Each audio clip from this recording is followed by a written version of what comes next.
নিচের দিকে টাকা ভালো ভালো টাকা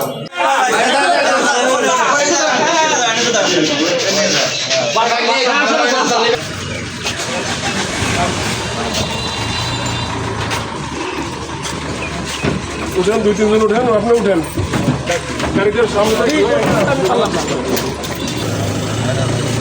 আছে।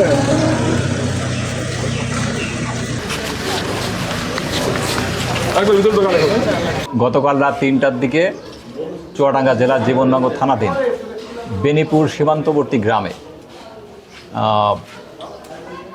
একদল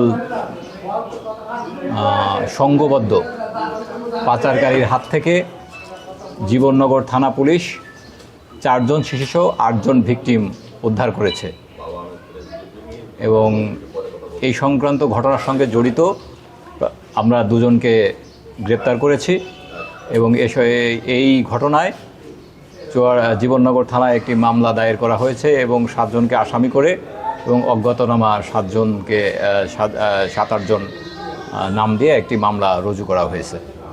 কদিন ধরে কোমরে ব্যথা। এসপি হাসপাতালে চলে যাও। এসপি হাসপাতাল প্রতিভাদীপ্ত চিকিৎসক ডক্টর এস চক্রবর্তী অপারেশনবিহীন হাঁটু, কোমর, প্যারালাইসিস সহ আন্তর্জাতিক মানের চিকিৎসা ও রোগ মুক্তির নিশ্চয়তা। এসপি হাসপাতাল অত্যাধুনিক চিকিৎসা সেবায় অতুলনীয়।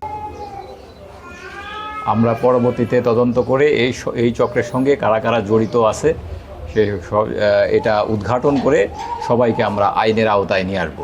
দীর্ঘদিন ধরে এই চক্রটি এই জীবননগর সীমান্ত বেনিপুর গ্রাম সহ অন্যান্য যে সীমান্তবর্তী এলাকা আছে এখান থেকে বাংলাদেশের অনেক নারী পুরুষকে বিভিন্ন ধরনের প্রলোভন দেখিয়ে ভারতে পাচার করে বিভিন্ন সময়ে।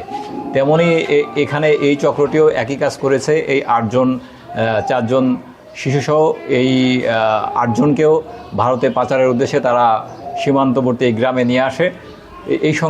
এই সময় আমাদের কাছে একটা গোপন সম্পদ আছে, জীবননগর থানা পুলিশ তাদেরকে আটক করতে সক্ষম হয় এবং তাদেরকে ভারতে দিল্লিতে ভালো কাজের প্রলোভন দেখিয়ে যে তারা কার্টনের কারখানায় কাজ দিবে এরকম একটি ভালো কাজের প্রলোভন দেখিয়ে এই 8 জনের কাছ থেকে জন প্রতি 25,000 টাকা করে 1,60,000 টাকা তারা তাদের কাছ থেকে হাতিয়ে নিয়েছে এবং তাদের পরনের বিভিন্ন স্বর্ণালংকার, মোবাইল ফোন এইগুলো সীমান্তে নিয়েই তাদের কাছ থেকে এই জিনিসগুলো তারা লুটে নেয়।